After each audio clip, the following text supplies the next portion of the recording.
Buenos días, comenzamos con el tema 6, minería, energía e industria, que está en vuestra página 162 y 163 de vuestro libro de geografía e historia. Aquí en las dos primeras páginas habla sobre los recursos raros que se utilizan en el mundo. Por ejemplo, habla aquí sobre el cobalto, sobre el berilio, sobre el tántalo, el niobio, etcétera. Nosotros hablaremos sobre esto, trabajaremos esto cuando hablemos sobre el coltán, que es un mineral muy estratégico y necesario para la tecnología actual. Bien, os he preparado una presentación, el sector secundario, donde lo primero que vemos son los recursos naturales.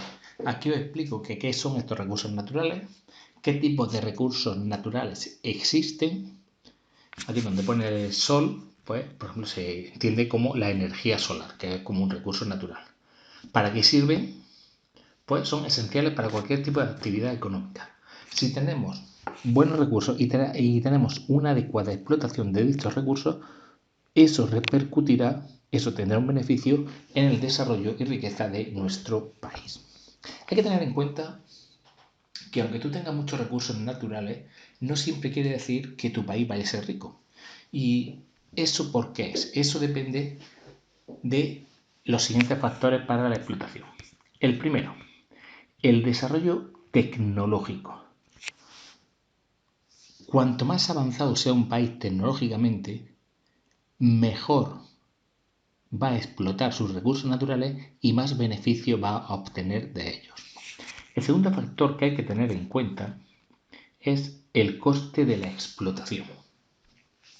Es decir, podemos tener algún tipo de recurso natural que puede ser goloso, que podemos sacar un beneficio de él, pero si se hace algún estudio previo y se ve que el coste de esa explotación de ese recurso va a ser mayor a los beneficios, no merece la pena arriesgarse y explotar ese recurso, porque no nos va a ser rentable.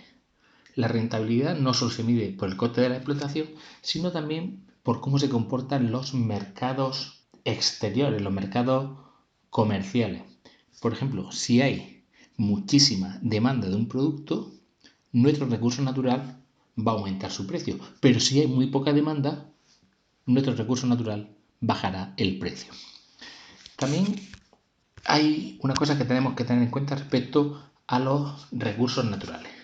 Normalmente los países que más recursos naturales consumen, evidentemente son los países desarrollados porque tienen una gran industria, un gran sector terciario que demanda muchísimos recursos.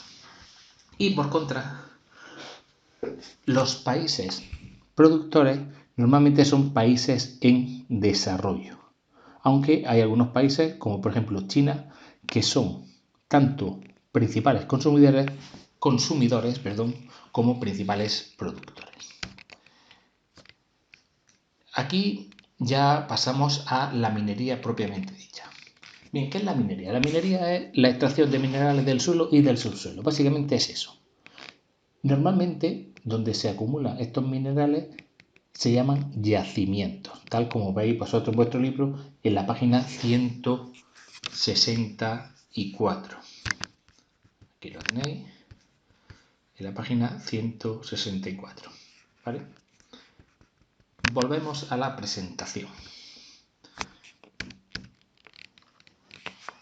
Claro, nosotros siempre nos hemos preguntado si la minería es un sector primario o es un sector secundario. La minería está entre ambos sectores.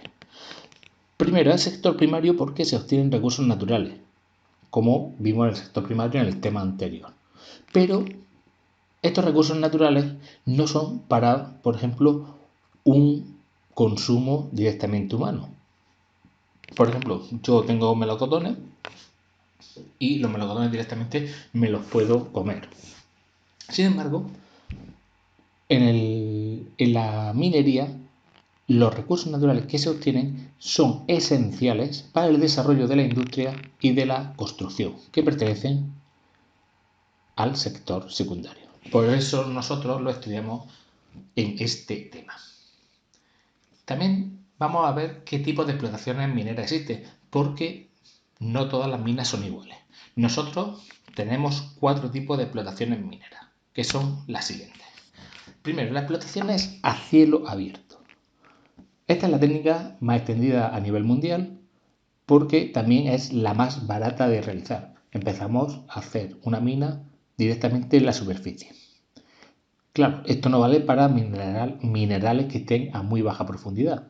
Solo vale para minerales que tengan fácil acceso. Por ejemplo, una cantera de yeso. Tenemos dos clases principales. Las minas a cielo abierto, donde se obtienen los metales, y después tenemos las canteras, donde obtenemos roca. Por ejemplo, en mi tierra, en Almería, tenemos las canteras de mármol de Macael.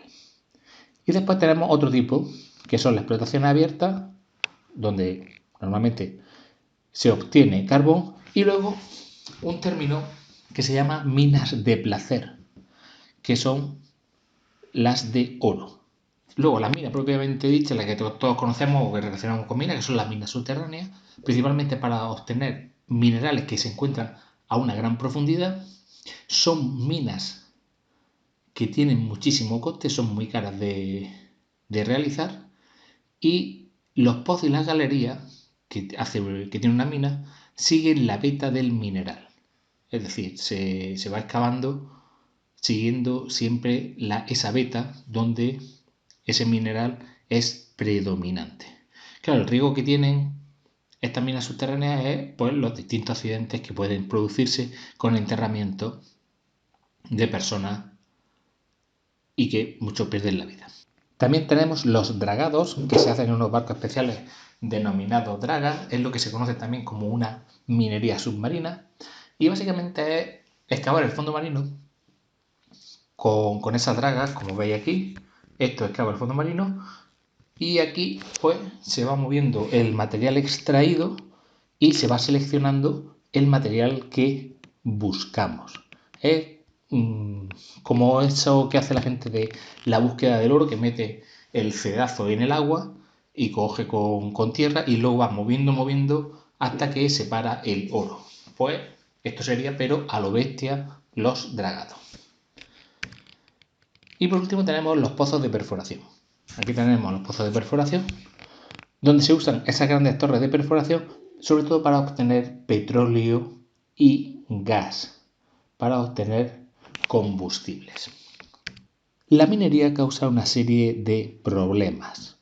El principal es el impacto medioambiental de la acción minera, de la extracción de minerales.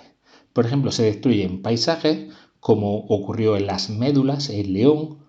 Se contaminan las aguas, por ejemplo, en Río Tinto, en Huelva, donde el agua es de un color rojizo debido al hierro. Y se contaminan también los suelos que después, cuando termine esa actividad minera, pues no van a poder ser utilizados para otros usos, no van a ser suelos fértiles, y al contaminarse esos suelos muchas veces elementos químicos traspasan el suelo, y si hay algún tipo de acuífero debajo, esos elementos químicos traspasan a ese agua, que después tampoco puede ser utilizada para consumo humano. Otro problema es el agotamiento de los yacimientos, porque si se consume excesivamente los minerales, se agotarán estos yacimientos, y los yacimientos no se regeneran de una forma rápida, evidentemente. Y además, quizá el principal problema sea que donde hay un gran yacimiento o hay un yacimiento de algún recurso natural bastante importante, eso va a ser una fuente de conflictos y también de desequilibrios sociales. Conflictos que pueden llegar a ser guerras civiles, guerra entre países, por el control de diversos recursos. Esto tiene que ver con el coltán, como yo les digo ahí, el nuevo oro. Aquí tenéis un vídeo en YouTube sobre las minas de coltán.